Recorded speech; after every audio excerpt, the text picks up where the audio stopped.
I'm Evan Marc Katz, dating coach for smart, strong, successful women and your personal trainer for love. Welcome to the Love You podcast, where you'll learn how to operate from a place of confidence and make better choices with men.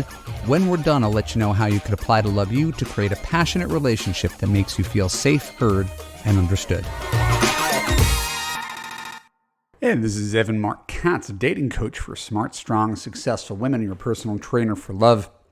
We're doing something new here on the Love You podcast because I have a Substack, and this is going to be a paid episode of the Substack where I answer reader questions in great depth and do a recording of them.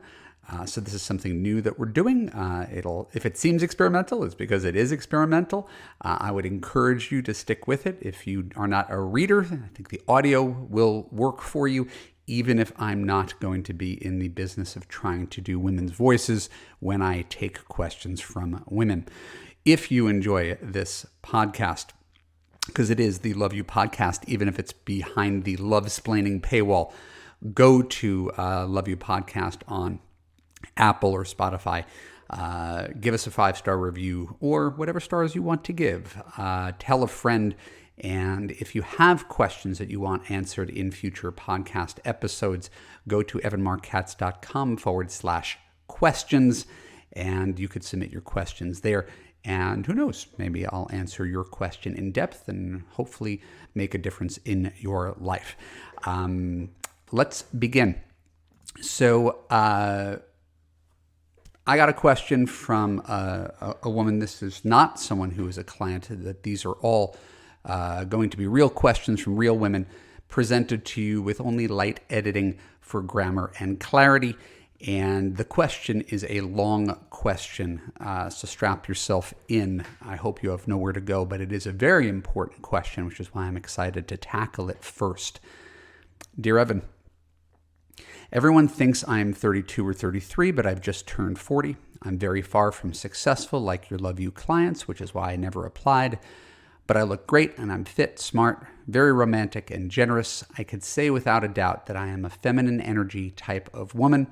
I had a big myoma removed from my uterus about 3 weeks ago, which means I can't get pregnant until at least 6 months long.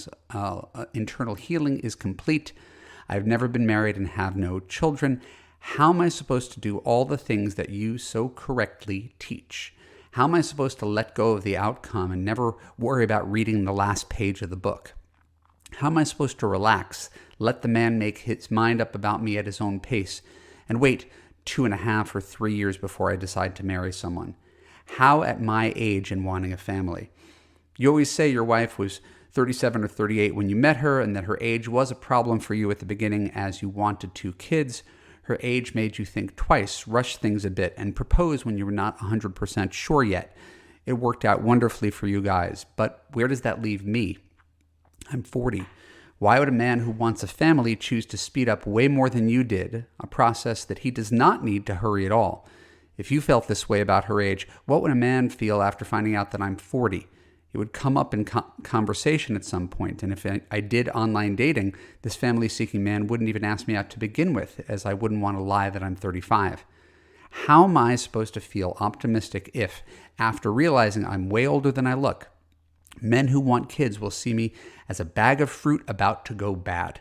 How can I feel certain that everything will turn out all right if my only chance of having a family is having a man fall for me so hard and so ridiculously fast that he will marry me after 6 months or 1 year tops?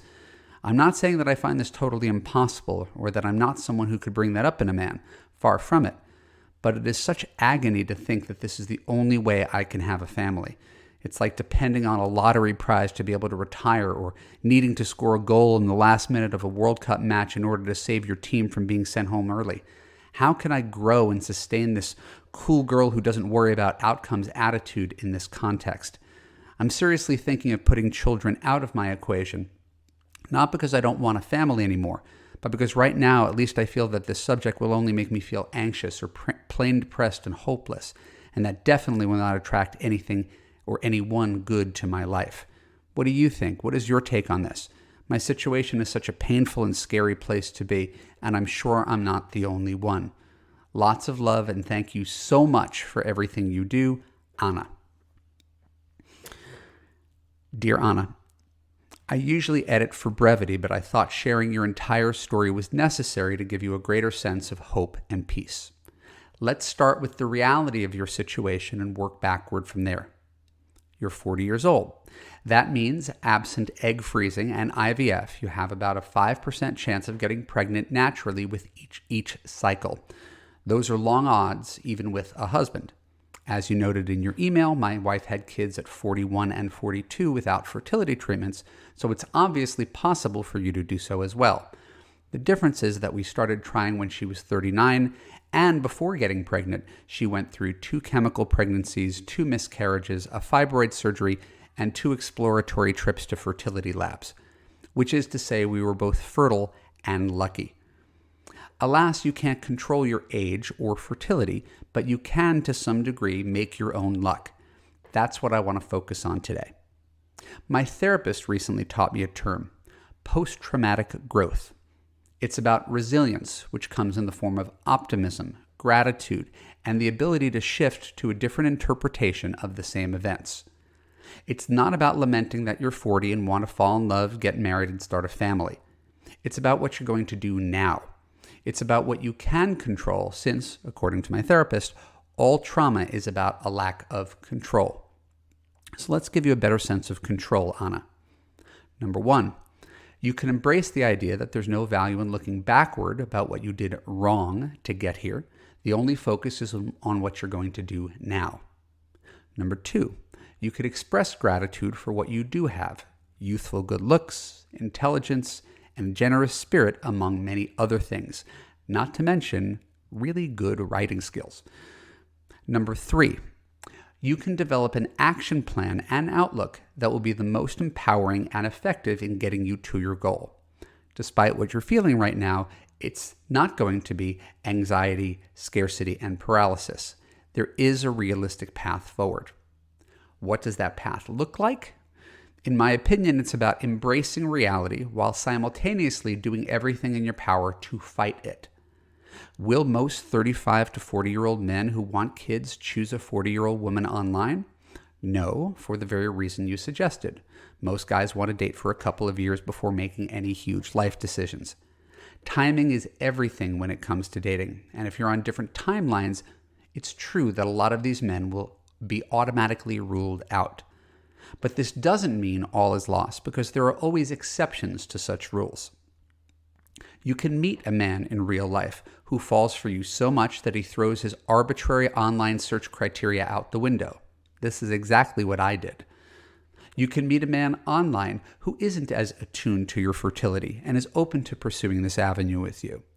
It's rarer, and you can't count on it, but I have a bunch of clients in their 40s who met their husbands this way. You can change your search criteria to meet your target audience. This, in my opinion, gives you the best odds. While most 40-year-old women set their search for men without children, 35 to 45, you would open up to slightly older men as well as single fathers. Your dating pool consists of the men who want to date you. Who is likely to value a 40-year-old woman more? A 36-year-old never married guy who's searching for women from 25 to 35?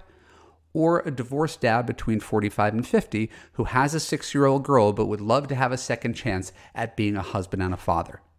I think you know the answer. If this sounds challenging or even distasteful, consider the same way you have to compromise to be with an older man with kids, he has to compromise to be with an anxious woman of advanced maternal age who wants kids ASAP. Next, you can choose, as you suggested, to close the book on motherhood. I've had many clients in their mid-40s who came to that conclusion and later married men with kids as well as men without kids. Both groups of women are happy because they found love. And even though I'm a proud father of 2 and couldn't imagine my life without kids, I can point you to studies that show that women without children are happier than women with them.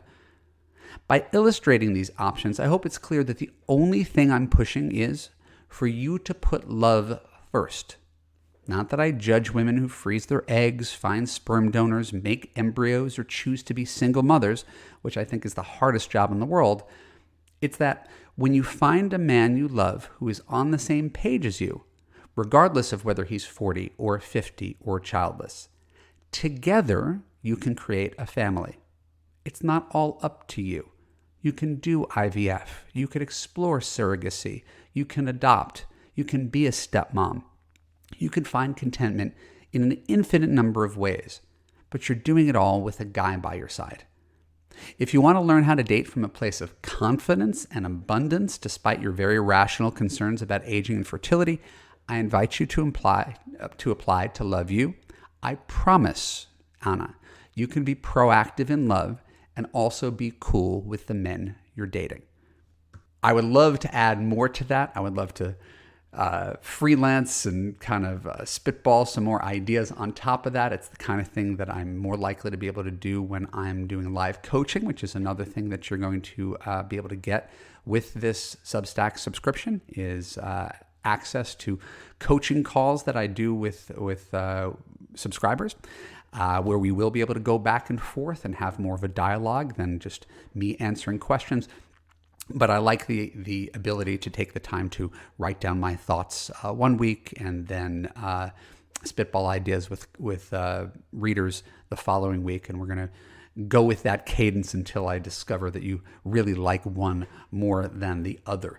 If you enjoy this podcast, remember, even though you're on Substack, this podcast is available on Apple. It would mean the world to me if you could go online and give it a review and say something nice.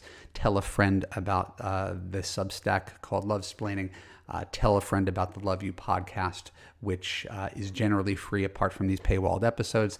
And if you have questions, if you want more of this, please comment in Substack through the app or go to evanmarckatz.com/questions for the ability to submit to me men's profiles, text exchanges, or a long reader question that you have that you want me to tackle.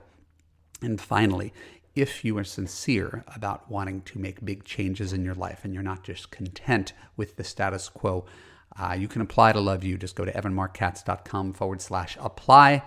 Give me your name and email address, watch a video on how to fix your broken man picker, and I will see you on the phone and figure out which level of coaching is a good fit for you. Thank you so much for your time and attention. I look forward to seeing you next week. Bye-bye.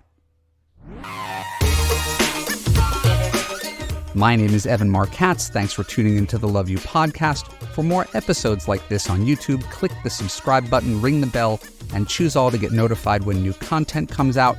If you're on Apple or Spotify, please leave a written review, which helps to amplify this podcast to other high-achieving women who are ready for love. And if you want a man who makes you feel safe, heard, and understood, go to www.evanmarckatz.com/apply and watch my free video about how you could fix your broken man picker. When you're done, apply to Love You to join other women in a coaching community where you'll gain confidence, raise your standards for what you expect from men, and get the relationship you deserve. I'll see you there.